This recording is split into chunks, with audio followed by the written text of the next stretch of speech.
Claire Rodriguez hunched over the microfilm reader at the Cleveland Public Library, the dim light flickering ominously above her. Shadows danced along the walls, stretching and curling as if alive, while a chilling draft whispered secrets from the past, creeping up her spine like icy fingers. 3 students vanish in Boston Township. Car found, no clues. In the chilling autumn of October 1995, 3 students, Emily Price, Mark Delaney, and Christopher Wood, set out from Kent State, their hearts filled with the thrill of adventure. They sought a weekend escape into the embrace of the woods, but the darkness that awaited them was far from inviting. Their car was discovered, cold and abandoned, near an old service road that wound deep into the shadows of Boston Township. But the locals knew better. Claire, a seasoned investigator of cold cases, felt an unsettling pull towards this one. The government had evacuated the town in the 70s, a facade for progress as they expanded the Cuyahoga Valley National Park. Yet, in hushed tones, the townsfolk spoke of darker truths, chemical spills that poisoned the land, cults that lurked in the underbrush, and inexplicable disappearances that sent shivers down the spines of even the bravest souls. Helltown was a place that thrived on fear, a haunting ground avoided by even the most seasoned hikers. As Claire leaned back in her chair, the flickering light of the microfilm cast eerie shadows across her face. Her heart raced not just from the revelations on the screen, but from the palpable sensation that the town, with its sinister secrets, was aware of her presence. It seemed to breathe, waiting for her to uncover its dark legacy. Each moment stretched into eternity, and she knew, deep down, that the woods were hungry for more stories to tell, and she might be next. Claire rolled into the little village of Peninsula, not far from the edge of Helltown. The motel room she checked into felt musty, with wallpaper that was coming off and a slight odor that hinted at decay. Sleep didn't come easy that night. The following day, she crossed paths with Jim Haywood, the final park ranger who was stationed in Boston Township before everyone had to leave. He was lounging on his worn-out porch chair, taking a drag from his cigarette. His gaze was weary and lacked color. "You're looking for those kids," he remarked before she had a chance to say who she was. "Yeah, Emily, Mark, and Chris.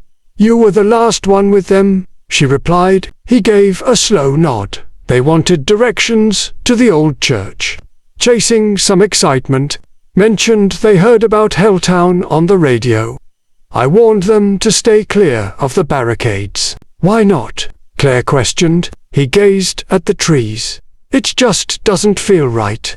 The air feels heavy, the birds stop chirping, and sometimes it seems like something is watching us." "Did you go look for them?" "I heard screams around midnight. It didn't sound like kids. It was deeper, harsher. I went out there the next morning. There was nothing.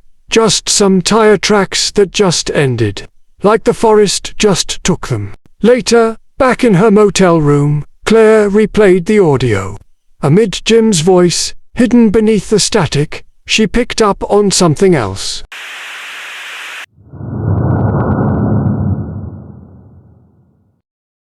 The next day, she kept it simple and made her way to the closed-off road that used to lead into Boston Township. A worn-out sign read, "No trespassing, U.S. government property." But the barriers had seen better days and were falling apart. She stepped right over them. The road wound around crumbling homes. Kids' toys were still scattered in the yards, and vines were wrapping around porches. It felt like the town had been deserted in the middle of a conversation. Claire walked for almost an hour until she spotted the church. It was leaning to one side, with its steeple partially caved in.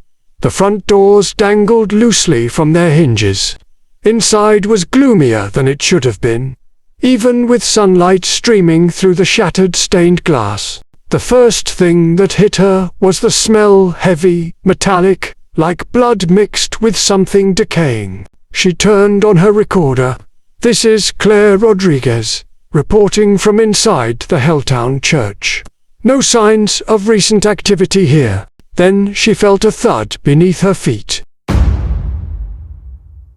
She stopped dead in her tracks. A whisper came to her, as if someone was right beside her. "Get out." Without a second thought, she didn't stick around to find out more. Claire tracked down Martha Green, one of the last people who lived in Boston Township before the government evacuation. Martha's house was surrounded by chicken wire and warning signs. She met Claire at the gate with narrowed eyes and a trembling voice. "You shouldn't have gone in there," Martha said. "I need to understand what's happening. Why were you all forced out?" Martha hesitated, then motioned her inside. "They told us it was for parkland, but things had started changing. Animals turning up skinned, people going missing. Some nights we'd hear things in the ground." "Did you ever see anything?" "My father did. Swore he saw something climb out of the old sewer tunnel. Red skin, no eyes. We started sleeping with the lights on." Claire leaned forward. "Do you have any proof?" Martha stood and shuffled into another room. She returned with a dusty VHS tape. "We filmed it. One night, in the barn. Don't watch it after dark." Claire watched it anyway. The tape, time-stamped March 1973, showed a shadow crouching in the corner of the barn.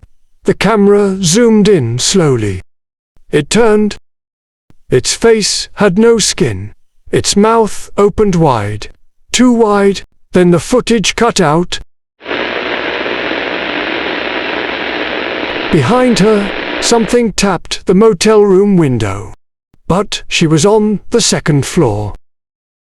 Claire returned to Helltown, this time with Thomas Avery, a local explorer who knew how to get into places people weren't supposed to go.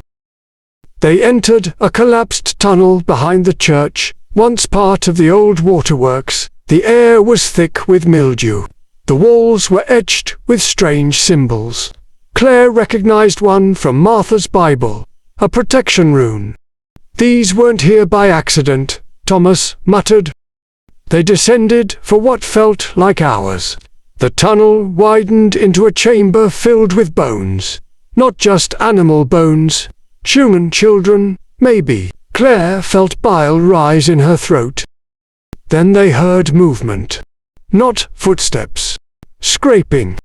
Something crawled. Thomas turned his flashlight. Something yanked him back into the dark. He screamed once, then nothing. Oh!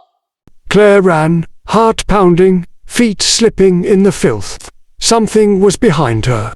She didn't see it, but she felt it, breathing, waiting. She didn't stop until she hit daylight.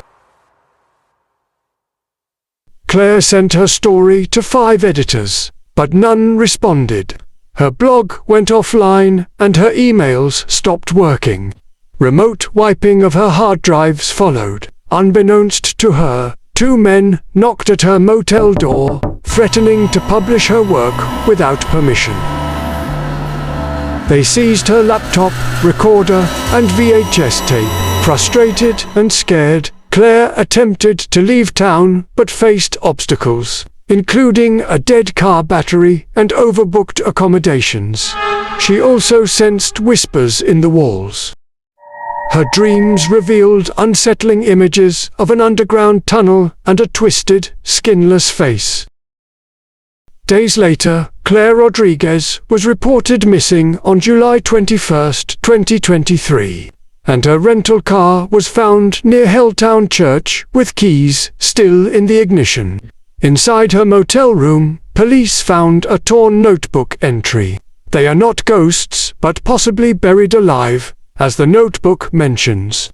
Some hikers still hear screams in the woods, while others hear something underground. The locals advise, do not pass against the barricades, or you may face the consequences.